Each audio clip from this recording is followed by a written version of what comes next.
Assalamualaikum warahmatullahi wabarakatuh. Apa kabar kalian semuanya? Happy holiday ya, libur panjang kali ini. Semoga kita tetap semangat selalu. Dan Butari ingin mengajak kalian sama-sama belajar sosiologi, tetapi di rumah ya. Meskipun seperti itu tidak mengurangi rasa keceriaan kita untuk belajar sosiologi. Dan itulah. Jadi untuk semuanya, video ini saya buat karena banyak request untuk pelajaran sosiologi yang melulu monoton dan itu saja, kemudian membuat kalian jenuh mungkin di rumah, sehingga mungkin yang kangen sama Butari, saya Butari buatkan video untuk kalian. Nah, sekarang disimak semuanya sesuai dengan materi yang kemarin Butari sudah kirim. Kalian boleh nge-print seperti ini, atau kalian boleh membuka filenya di laptop masing-masing jika yang punya laptop, atau yang tidak silahkan di scroll up materinya. Tapi kalau pakainya itu bisa di layar bilat boleh ya, tapi kalau tidak ya tidak apa-apa, ditulis atau dicatat hal-hal yang penting yang akan kita sampaikan. Nah, di bab terakhir ini, di semester ini kita akan belajar tentang materi penelitian sosial. Seperti yang Butari sudah singgung kemarin di masing-masing grup, penelitian sosial itu untuk subbabnya sangat banyak sekali, ada kurang lebih 5 konten. Nah, sekarang Butari akan buat konten pertama, yaitu tentang konsep penelitian sosial.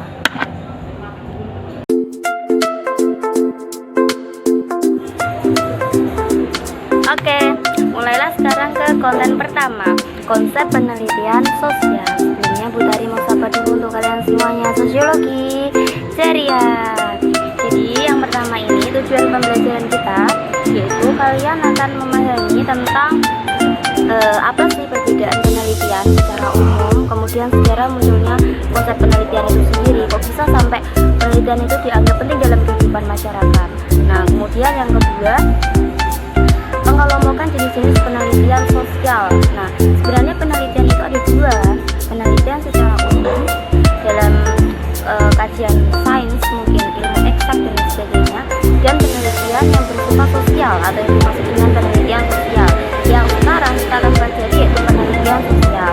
Kemudian identifikasi prosedur dan tahapan penelitian, ada tata cara penelitian itu dilakukan, dan itu kita akan mencoba untuk memahami itu. Dan yang terakhir, tujuan pembelajaran kita dalam konsep penelitian itu adalah kita mengetahui metode atau cara untuk bisa melakukan penelitian itu secara benar sesuai dengan sistematika ilmiah. Oke, yang pertama, konsep proses berpikir dalam penelitian. Nah, apa sih sebenarnya perbedaan konsep proses berpikir dan penelitian itu sendiri? Proses berpikir atau yang disebut juga dengan proses penalaran. Proses penalaran di mana adalah suatu proses berpikir yang digunakan untuk memperoleh kesimpulan secara logis atau masuk akal gitu ya, dan berdasarkan fakta kenyataan di lapangan yang terjadi secara relevan atau ada hubungannya. Tujuan dari penelitian kita dengan fakta yang ada di lapangan yang telah kita temukan itu ada hubungannya dan relevan, sesuai enggak dengan perkembangan zaman yang ada saat ini. Jadi proses berpikir itu digunakan untuk memperoleh kepastian, sehingga kita tidak hanya mengada-ngada apa ya, maksud sih seperti ini, maksud sih seperti itu. Nah, supaya kita rasa penasaran kita itu sudah bisa direalisasikan, sudah ditemukan jawabannya, maka kita harus memiliki proses berpikir itu dan menghasilkan penelitian. Jadi penelitian itu diawali dengan adanya proses berpikir dulu, baru setelah ada aplikasi atau prakteknya untuk mencari data, maka muncullah proses penelitian itu ya. Kemudian ada tiga ciri penalaran. Dikatakan hal itu bersifat secara ilmiah atau masuk dalam akal pikiran secara logis, itu ada 3 ciri. Yang pertama, 1, logis. Logis itu bersifat dipertimbangkan secara objektif, tidak menilai baik buruknya fakta dan berdasarkan pada data yang sah, disepakati bersama. Yang kedua, analitis. Analisis ini penyelidikan terhadap peristiwa yang ditujukan untuk mengetahui keadaan yang sebenarnya. Kemudian yang ketiga, rasionalis. Rasional di mana proses nalar ini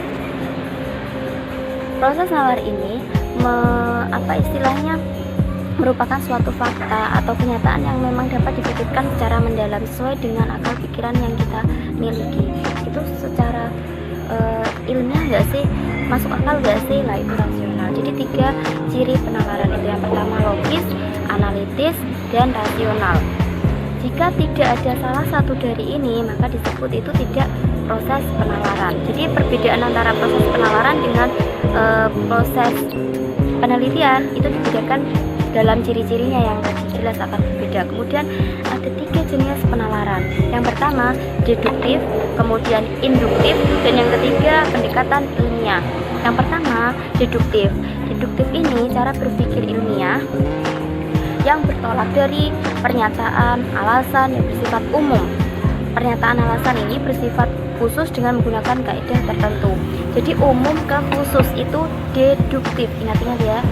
Jadi apa saja yang bersifat umum kemudian ditarik kesimpulannya ke dalam satu hal yang khusus atau secara rinci, secara sempit, itu deduktif. Contohnya misalnya, tadi kasih contoh misalnya kemiskinan. Kemiskinan yang ada di belahan dunia, di negara di dunia itu tidak hanya terjadi di Indonesia saja. Jadi kemiskinan itu dapat dilihat dari kacamata dunia. Nah, tetapi kemiskinan yang ada di Indonesia jelas berbeda dengan kemiskinan yang ada di dunia secara luas. Jadi itu kan luas ditarik ke hal yang lebih sempit. Nah, itu deduktif. Kemudian induktif. Induktif ini bertolak belakang dengan penalaran yang deduktif, yaitu kalau induktif secara sempit ditarik secara luas dulu. Nah, contohnya misalnya apa kira-kira? Ketika metode pemikiran yang bertolak dari peristiwa khusus untuk menentukan hukum-hukum yang umum, di mana kita memiliki indikator yang secara sempit, kemudian kita kaji, kemudian kita mendapatkan informasi secara luas. Contoh misalnya apa? Kasus COVID-19.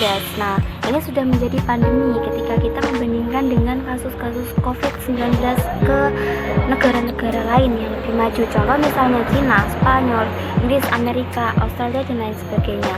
Ketika kita membandingkan dengan negara-negara yang lain, maka kita akan membutuhkan memperoleh data yang lebih luas. Nah, di situ itu merupakan sistem penalaran yang induktif. Dan yang ketiga, jenis penalaran pendekatan ilmiah. Jadi gabungan antara keduanya yaitu deduktif dan induktif. Dalam pendekatan ilmiah, penalaran ini terkait dengan dugaan sementara atau hipotesis. Jadi pendekatan ilmiah ini akan menghasilkan yang namanya hipotesis atau praduga atau dugaan sementara. Jadi Nando, dalam penelitian kita akan mulai membiasakan diri untuk selalu mengucap istilah-istilah asing seperti hipotesis, seperti data, seperti narasumber, instrumen, kemudian sensus, kemudian istilah informan dan lain sebagainya, konten pernyataan ilmiah, bagaimana cara membuat kalimat itu supaya bisa hidup gitu kan. Itu harus dimulai dengan pertanyaan 5W1H. Sama penelitian secara umum ini itu digunakan sebenarnya untuk menjawab pernyataan ya, supaya dalam bentuk deskripsi seperti itu dalam 5W1H itu sudah rumusan ilmiahnya seperti itu. Kemudian ketika manusia berusaha untuk mencari jawaban atas pertanyaan-pertanyaan yang mengacu di kepalanya, nah pada dasarnya manusia itu kepo loh, sehingga untuk menjawab rasa kekepoan mereka maka digunakan usaha untuk mendapatkan pengetahuan atau informasi yang benar mengenai hal-hal yang dipertanyakan tadi di akal pikirannya. Nah, cara untuk mendapatkan pengetahuan yang benar tersebut disebut dengan kegiatan penelitian. Jadi kegiatan penelitian itu cara untuk menjawab pertanyaan-pertanyaan yang sesuai dengan apa yang sudah tersusun secara ilmiah, dan kemudian ditarik informasi dari lapangan secara fakta, secara empiris, kemudian disusun secara sistematis. Itu sudah masuk ke laporan penelitian. Oke, jadi itu yang disebut dengan konsep penelitian secara umum. Jadi penelitian itu sebenarnya ada dua secara umum ya. Penelitian sains penelitian alam itu miliknya ilmu sains eksak gitu ya, penelitian secara sosial. Nah, karena kita sosiologi itu cakupannya adalah kajian rumpun ilmu sosial, jadi kita termasuk dalam penelitian sosial. Yang dikaji jelas adalah masyarakat gitu. Karena laboratorium kita sangat luas, tidak terbatas pada kotak ruangan, tidak terbatas pada yang namanya alat, tidak terbatas pada yang namanya waktu. Kita kajiannya itu luas karena masyarakat itu sangat luas, masyarakat itu sangat dinamis, masyarakat itu sangat istilahnya apa, mobile. Jadi perkembangannya sangat cepat sehingga kita bisa mengkaji berbagai hal aspek mengenai kehidupan masyarakat. Oke, kalau ada pertanyaan silakan skip dulu. Dari hasil penjelasan Bu Tari silahkan ditulis, nanti dikomentari atau ditanyakan langsung personal chat boleh, melalui Google Classroom boleh. Tuh. Kita lanjutkan pengertian penelitian secara umum ya. Oke, Bu Tari ulangi, kata penelitian berasal dari terjemahan dari bahasa Inggris yaitu research, berasal dari kata re kembali dan to search atau mencari. Jadi research berarti mencari kembali suatu pengetahuan. Jadi penelitian merupakan usaha untuk menemukan, mengembangkan, dan menguji kebenaran suatu pengetahuan yang dilakukan dengan menggunakan metode ilmiah. Kenapa harus metode ilmiah, Bu? Karena dikatakan penelitian ketika dia bisa dipertanggungjawabkan dalam hal apa? Kebenaran atas jawabannya. Kalau kita hanya mendapatkan istilahnya pengalaman atau informasi dari lapangan, tetapi jawaban kita, informasi data kita itu tidak bisa dipertanggungjawabkan, berarti itu tidak bersifat ilmiah. Yang pertama. Yang kedua, dikatakan ilmiah ketika data kita sesuai dengan kajian atau riset penelitian sebelumnya dengan teori-teori yang sudah ada gitu ya. Apa sih patokan itu dikatakan ilmiah atau tidak? Kita punya teori atau landasan. Itu dikatakan sebagai layak gak sih penelitian kita itu dikatakan ilmiah atau tidak gitu ya. Itu alasannya. Kemudian penelitian yaitu suatu proses atau rangkaian langkah yang dilakukan secara terencana, harus direncanakan ya, dan sistematis. Sistematis itu tersusun secara rapi untuk mendapatkan pemecahan masalah atau jawaban terhadap pertanyaan-pertanyaan yang ada dalam gambaran kehidupan kita. Kita punya pertanyaan apa, kita kepo terhadap hal apa, maka kita harus melakukan riset atau penelitian, baik itu sederhana maupun penelitian secara ilmiah yang lebih rumit gitu ya.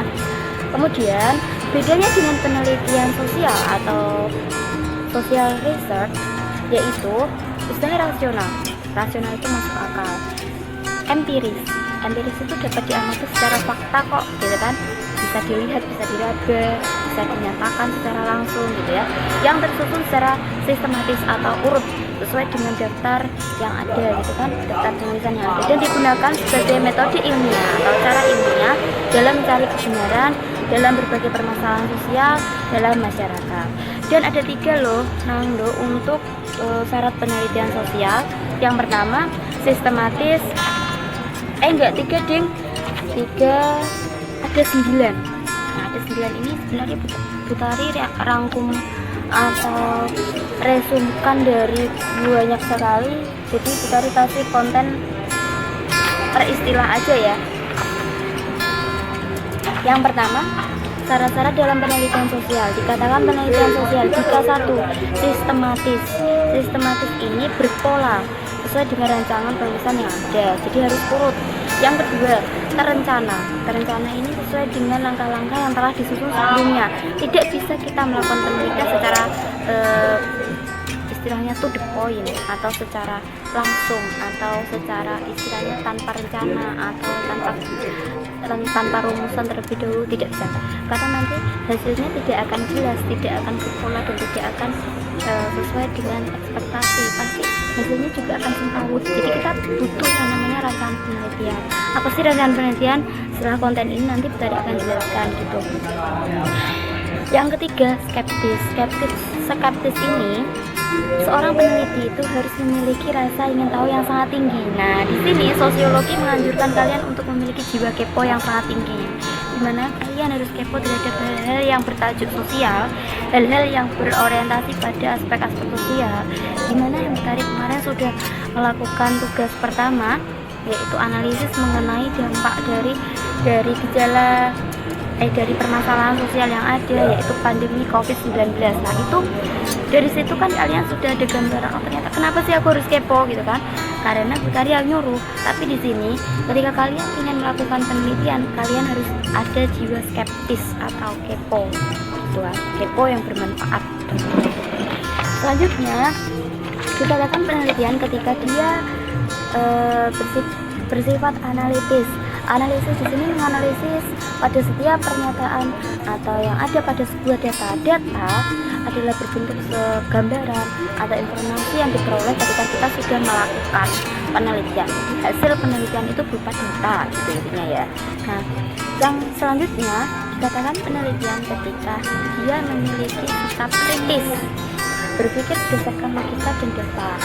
Kemudian dia seorang peneliti harus memiliki sikap yang jujur, terbuka, tidak boleh ada yang ditutup-tutupi, kemudian harus konsisten ini selaras dengan unsur yang sudah ditentukan.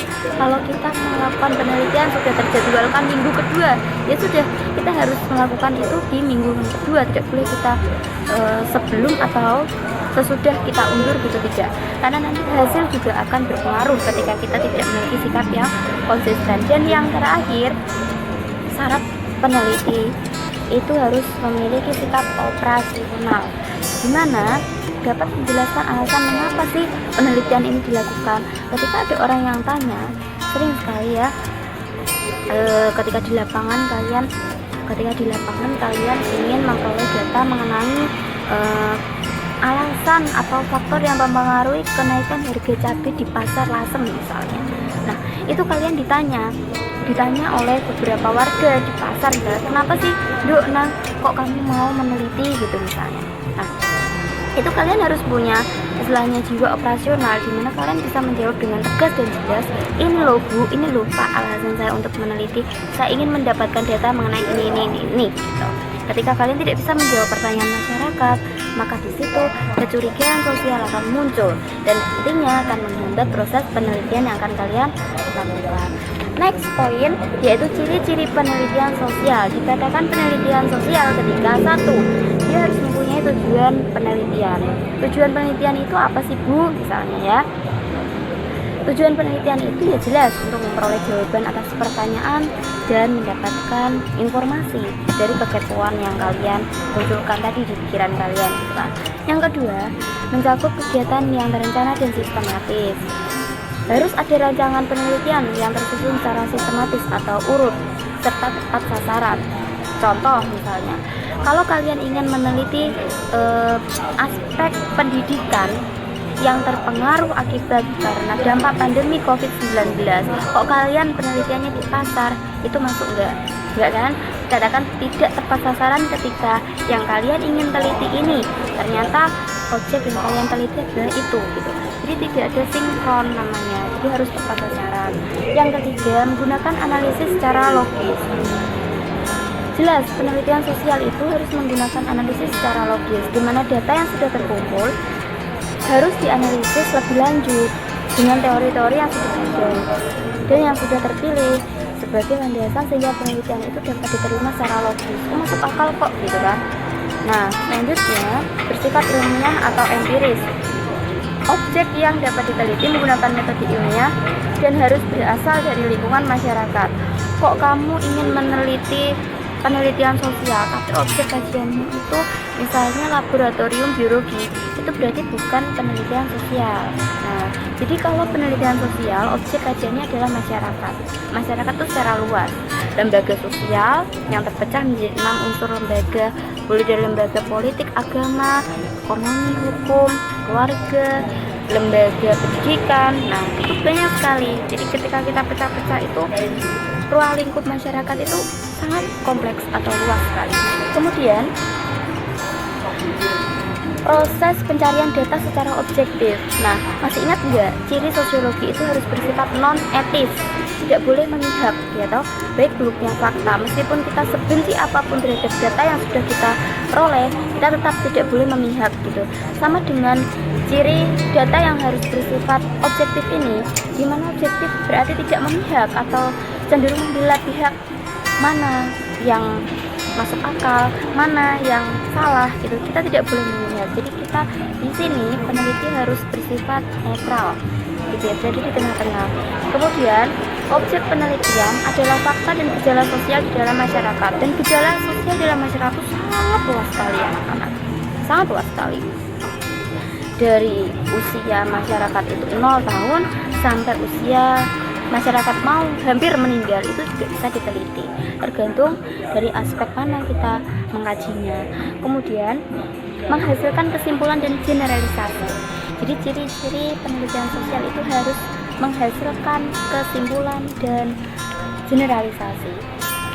Setelah mendapatkan data, kita harus istilahnya menganalisis, mengolah. Kemudian kita menarik kesimpulan atau generalisasi. Nah, di sini kewenangan peneliti, hakmu ketika kamu menjadi seorang peneliti. Jadi hak kalian untuk bisa mengambil satu namanya kesimpulan data. Oh, ternyata hasil dari penelitian ini adalah A, B, C, D. Nah, itu hak kewenangan peneliti. Kemudian selanjutnya proses penelitian dilakukan secara berkelanjutan. Tidak bisa dalam penelitian itu satu kali waktu selesai, itu tidak bisa.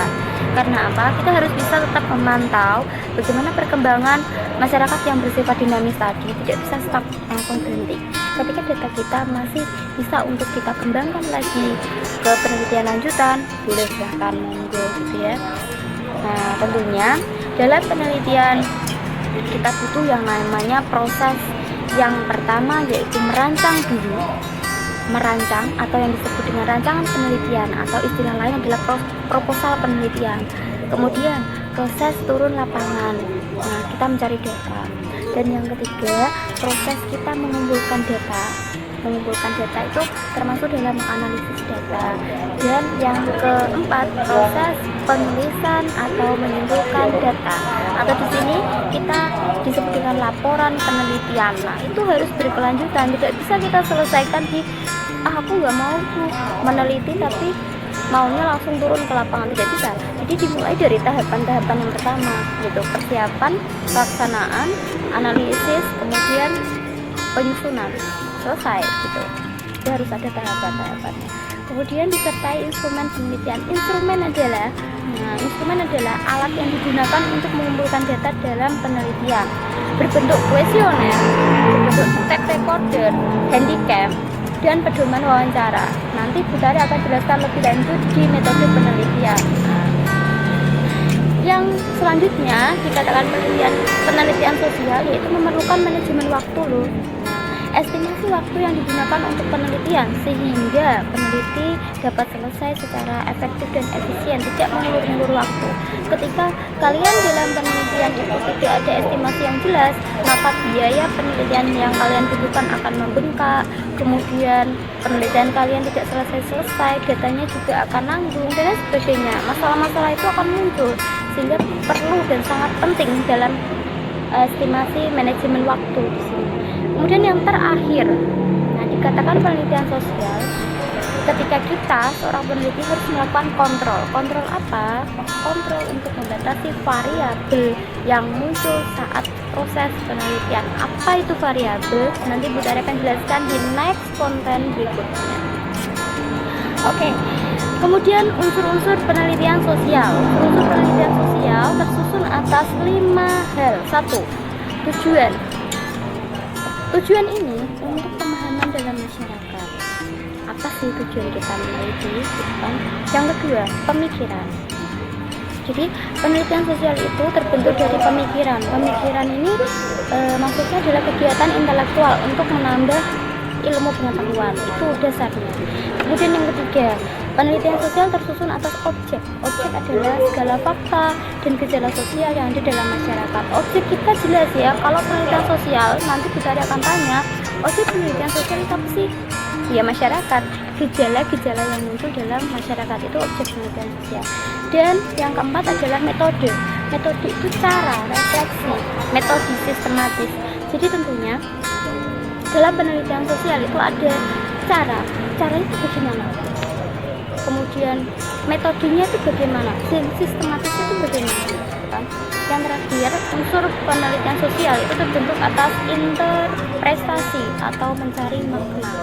Jadi gini, kalian masih ingat nggak teori tentang interaksionisme simbolik, bahwa dalam masyarakat itu berinteraksi sesuai dengan simbol-simbol yang ada, dan simbol-simbol itu dimaknai jelas dalam masyarakat sesuai dengan pemahaman penalaran yang ada dalam masyarakat itu sendiri. Contoh, kita senyum, belum tentu masyarakat memaknai semua senyum itu dengan rasa bahagia. Oh, orang itu senyum berarti orang itu mau, orang itu senyum berarti orang itu senang, belum tentu.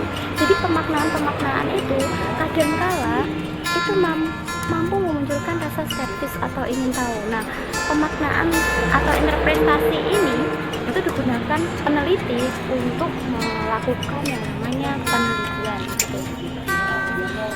Kemudian tujuan penelitian itu ada 4 yang kita resumkan. Yang pertama, untuk menemukan pengetahuan yang baru dalam bidang tertentu. Jelas, kenapa sih kita tidak bisa stop dalam satu kali penelitian? Karena masyarakat itu berkembang secara dinamis. Tidak bisa masyarakat stop. Kita menemukan yang namanya alat istilahnya apa? HP lah contohnya. Nah, perkembangan teknologi. Kita tidak bisa langsung puas dengan adanya penemuan HP Android.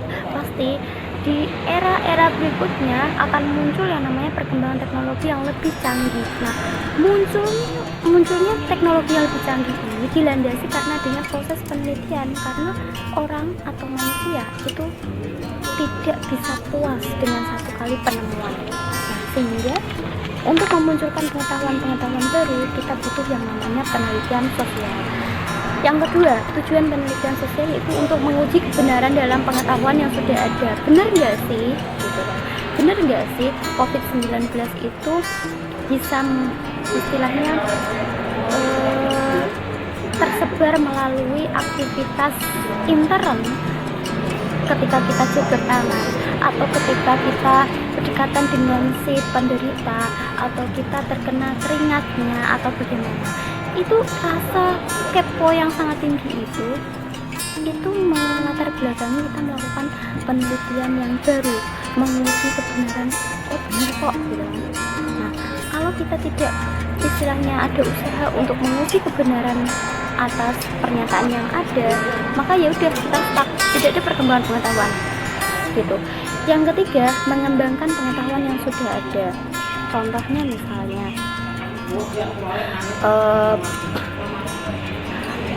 kalau di bidang pendidikan ya, di bidang pendidikan misalnya gini, di era kalian, di angkatan kalian ini kan tidak ada ujian nasional ditiadakan. Karena apa? Berdasarkan keluhan-keluhan dari peserta didik yang ada di seluruh Indonesia, bahwasanya pendidikan itu tingkat kelulusannya tidak hanya mengacu pada ujian nasional, dan akhirnya ujian nasional ditiadakan karena ada latar belakang dari banyaknya keluhan-keluhan itu, kemudian dilakukan riset atau penelitian. Oh ternyata benar, ujian nasional itu tidak efektif dilakukan atau dilaksanakan karena apa? Tidak semua evaluasi itu berstandarkan ujian nasional itu sendiri. Jadi ada evaluasi lain yang harus dilakukan karena apa? Istilahnya skala prestasi siswa atau skala kecerdasan siswa itu tidak diukur dari adanya angka atau ujian nasional saja, tapi juga dari prestasi keterampilan, bakat, skill, atau misalnya itu tujuan apa, itu bisa. Kemudian dedikasinya itu apa, agar peserta didik di Indonesia tidak hanya mengacu pada angka yang ternyata dia sih penilaian kita, kemudian keterampilannya dia 0 gitu. Itu tujuannya. Nah, sama dalam penelitian sosial ini untuk mengembangkan lagi ke arah yang lebih maju, pengetahuan yang sudah ada. Yang terakhir, penelitian sosial itu bertujuan untuk menulis karya ilmiah. Jadi dalam tahapan penulisan laporan penelitian nanti itu ada beberapa bentuk ya. Beberapa bentuk ini bisa dalam deskripsi biasa tesis yang bisa Butari kasih contoh. Misalnya ketika strata 1 ketika strata 4 kita ingin memperoleh gelar sarjana gitu ya, kita harus melakukan penelitian sosial dalam bentuk laporannya yaitu skripsi. Kemudian ketika kita sudah strata misalnya untuk S3 untuk S1 misalnya strata 1 skripsi, untuk S2 itu tesis, untuk S3 itu disertasi. Nah itu mentok. Kalau di atasnya itu ketika kita ingin mendapatkan penghargaan yang lebih, gelar profesor misalnya, kita harus melakukan kajian-kajian ilmiah yang di situ harus out of the box, intinya ada istilahnya sunannya, tahapan-tahapannya gitu. Kemudian fungsi penelitian secara umum ya ini ada tiga ya. Yang pertama verifikatif ini untuk menguji kebenaran, itu kata kunci, silahkan nanti dibaca sendiri. Verifikatif menguji kebenaran. Eksploratif, yang kedua fungsi eksploratif ini untuk menemukan sesuatu yang belum ada, sama sekali yang belum ada. Contoh misalnya penemuan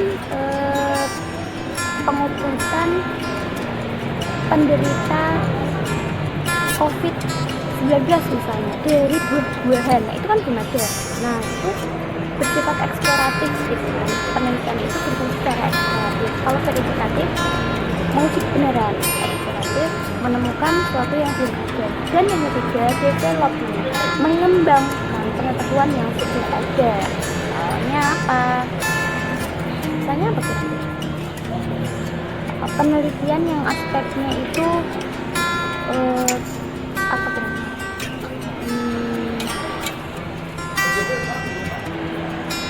Teknik ya. Misalnya dalam teknologi kita butuh yang namanya alat untuk mempercepat kita dalam mencapai kebutuhan sosial. Contohnya misalnya ada nggak sih mesin ketik yang bisa jalan sendiri tanpa kita mengetik dengan 11 jari gitu kan? Ada nggak? Lah itu dikembangkan lagi, mungkin itu bersifat development gitu, contoh. Kemudian ada 4 manfaat penelitian dalam bidang pendidikan itu untuk menambah referensi ilmu pengetahuan tentunya, dan dalam untuk masyarakat sendiri penelitian sosial bermanfaat sebagai sumber bacaan untuk menambah pengetahuan dalam masyarakat. Yang ketiga, bagi si penelitian ini untuk meningkatkan karir bisa, profesi bisa, menambah penghasilan bisa loh, kemudian menambah koneksi jaringan kerja dan lain sebagainya, banyak sekali. Kemudian bagi pemerintah untuk membantu kinerja pemerintah dalam menentukan kebijakan yang dianggap sesuai dengan kondisi masyarakat, karena pemerintah itu kan tidak bisa turun langsung ke lapangan melihat masyarakat kondisinya seperti apa. Jadi perlu peneliti sebagai pihak kedua, yaitu untuk wakil pemerintah dalam mengkaji masyarakat supaya nanti laporan si peneliti itu bisa dikirim ke pemerintah, itu digunakan untuk menentukan kebijakan ini pro nggak sih sama rakyat desa X misalnya. Kalau tidak pro, berarti pemerintah mengutus peneliti lagi untuk terjun ke lapangan, teliti di sana masyarakat seperti apa, kemudian nanti datanya saya ambil gitu. Kemudian sikap seorang peneliti itu ada 3. Yang pertama objektif ini tidak boleh subjektif atau tidak boleh memihak. Yang kedua kompeten ini dia harus memiliki kemampuan untuk menjalankan penelitian. Kemampuan ini mengacu pada metode-metode yang digunakan, ada trik-triknya. Jadi tidak pernah melakukan penelitian Bu. Kadang kalian percaya atau tidak, untuk menemukan teknik yang istilahnya yang sesuai gitu kan, itu kalian bisa temukan itu ketika kalian sudah terjun gitu. Tapi intinya jangan pernah takut untuk memulai dalam penelitian, jangan pernah malu untuk bertanya. Itu intinya dalam penelitian. Kalau kalian malu untuk bertanya, kalian tidak akan bisa mendapatkan data. Kalau kalian tidak pernah mau terjun, kalau kalian takut, penelitian kalian nggak akan pernah dimulai gitu. Cuma kalian hanya bisa menjadi seorang pengamat. Yang terakhir ini ya, dalam konten ini yang terakhir yaitu cara berpikir seorang peneliti itu harus memiliki 5 cara berpikir. Nah, yang pertama skeptis tadi, rasa kepo yang tinggi itu tadi. Yang kedua analisis, dia harus suka menganalisis. Kemudian yang ketiga kritis, out of the box. Apa yang orang lain pikirkan itu kalian harus bisa menjangkau di luar pemikiran orang lain itu kritis. Yang keempat jujur, apa adanya, tidak harus menutupi data. Jadi data yang kalian temukan ya udah kalian share apa adanya, tidak boleh kalian berbohong supaya kalian diagung-agungkan. Kalau kalian penelitiannya berhasil ya ucapkan berhasil, kalau tidak ya sudah bilang penelitian kalian tidak berhasil. Jadi harus ada penelitian lanjutan. Kemudian yang kelima terbuka. Penelitian ini memberikan bukti penelitian dan siap menerima pendapat kritikan. Jadi sebagai seorang peneliti kalian harus bisa memberikan kesempatan bagi pengamat hasil penelitian kalian, bagi orang lain untuk memberikan kritik dan saran bagaimana penelitian kalian bisa maju lagi, bisa berkembang lagi untuk penelitian yang berikutnya. Itu konten pertama yang Butari buat. Nah, jika ada pertanyaan silahkan tadi ditulis di kertas, nanti disampaikan secara personal chat ke Butari. Dan konten pertama ini Butari anggap selesai. Terima kasih untuk yang sudah memutar video ini, dan wassalamualaikum warahmatullahi wabarakatuh. Salam sosiologi.